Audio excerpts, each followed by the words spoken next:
Hello সবাই, তো অনেক দিন পরে আমি ভিডিও করছি। আমি 7 দিন ধরে বাইরে ছিলাম, তো 7 দিন পরে আমি যখন ঘরে এসেছি তো অ্যাকোয়ারিয়ামের এত বাজে কন্ডিশন দেখে আমি জাস্ট অবাক হয়ে গেছি। অ্যালগি তো ভরেছেই, সেটা নয়, কথা হলোই, সেটা হবেই। জলের অবস্থা দেখো, গাছপালা উঠে ফিল্টারের অবস্থা খারাপ হয়ে গেছে, একেবারে যাচ্ছে তাই অবস্থা। সত্যি বলতে আমি ভাগ্যবান যে একটা মাছ মরেনি, সেটা আমার সবথেকে বেশি আমার চিন্তা ছিল যে কী হচ্ছে। একটা মাছ মানে, কিন্তু জলের অবস্থা এত বাজে দুর্গন্ধ বেরোচ্ছিল ওখান থেকে, আমি কী বলি। সঙ্গে সঙ্গে পরিষ্কার করতে লেগে গেলাম, একটা টাইমও ওয়েস্ট করিনি। যতই কষ্ট হয়ে যায়, এখন মাছের জীবন আগে, ছোটো ছোটো জীবন আমার কাছে এসছে, তো তাদেরকে বাঁচানোটা আগে অবশ্যই, নিজেদের আরাম পরে।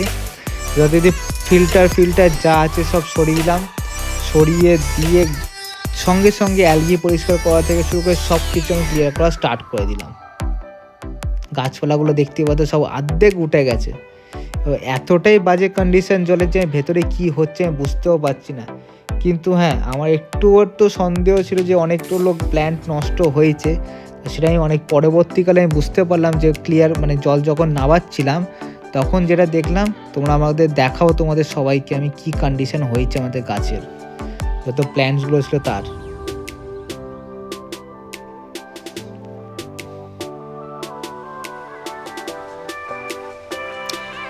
টোটাল সত্যি কথা যেটা আমার 1 ঘন্টায় পরিষ্কার হয়েছে, আমি 12:30 থেকে স্টার্ট করেছি, 4টে বেজে গেছে আমার পুরোপুরি অ্যাকোয়ারিয়াম ক্লিন করতে। 4টে, এত বাজে কন্ডিশন ছিল।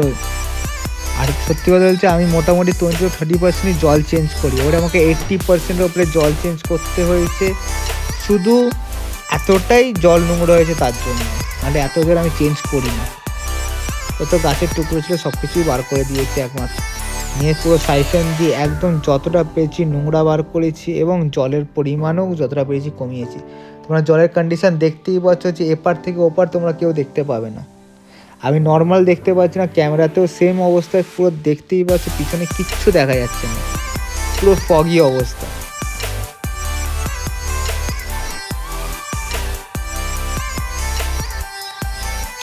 আর জল না যেটা বলছিলাম, মস সব মরে গেছে, একটা মস বাঁচিনি। কিন্তু হ্যাঁ, মস কিছুটা বেঁচেছিল পরবর্তীকালে, যেটা দেখতে পেয়েছি যখন আমি পুরো জল নামিয়েছিলাম, নিচের দিকে দেখছি 1 গোছার মতো মস পড়েছিল।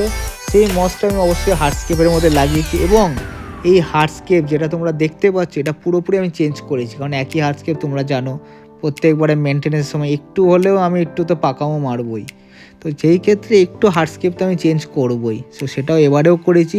তোমরা ভিডিও লাস্ট অবধি দেখতে থাকো। হার্ডস্কেপে চেঞ্জ করার পর একটা ভালো ফোকাল পয়েন্ট ক্রিয়েট হয়েছে, তার জন্য অ্যাকোয়ারিয়ামের লুকসটাই চেঞ্জ হয়ে গেছে, তোমাদেরও ভালো লাগবে।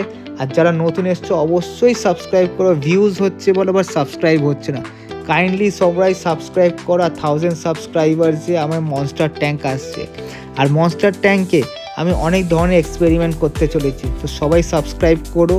তোমাদেরও ভালো লাগবে এবং নিজেরও ভালো লাগবে যে আরও ভালো ভিডিওস যেন বানাতে পারি এবং তোমাদেরকে দেখাতে পারি এন্টারটেনমেন্টের জন্য। অবশ্যই সাবস্ক্রাইব করো এবং সবার সাথে শেয়ার করো আমার ভিডিওসগুলো।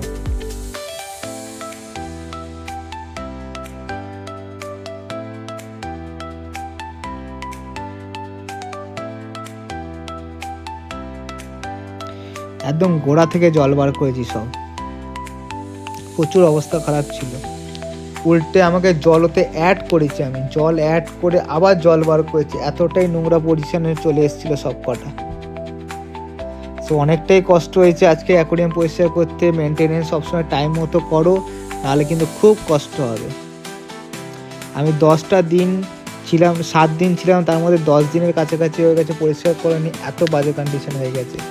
তো মেনটেনেন্স সবসময় করতে থাকো, সপ্তাহে 7 দিনে অন্তর যেন মিনিমাম করতে থাকা হয়, তাহলে কী হবে, অ্যাকোয়ারিয়ামে এতটা কষ্ট হবে না। যেটা 1 ঘন্টার জিনিস আমার পুরোপুরি ভেবে নাও 3.5 ঘন্টার মতো লেগেছে অ্যাকোয়ারিয়াম পরিষ্কার করতে। তোমরা দেখতে পাচ্ছ হার্ডস্কেপের মধ্যে আমি গ্লু দিয়ে লাগিয়ে নিচ্ছি সব। এই ড্রিফটউডটাকে আমি একটু অন্যরকমভাবে রেখেছি, এবারে পুরো প্যারাডোনিয়াম একটা ভিউ পেয়েছি আমি, বেশ ভালোই লাগছিল। বাট ঠিক আছে, এরকম তো আমি রাখবো না, বাট এটা হচ্ছে আমার নতুন হার্ডস্কেপের ভিউটা। বাকিটা জল ভরে নেওয়ার পরে তোমরা দেখতে পাবে।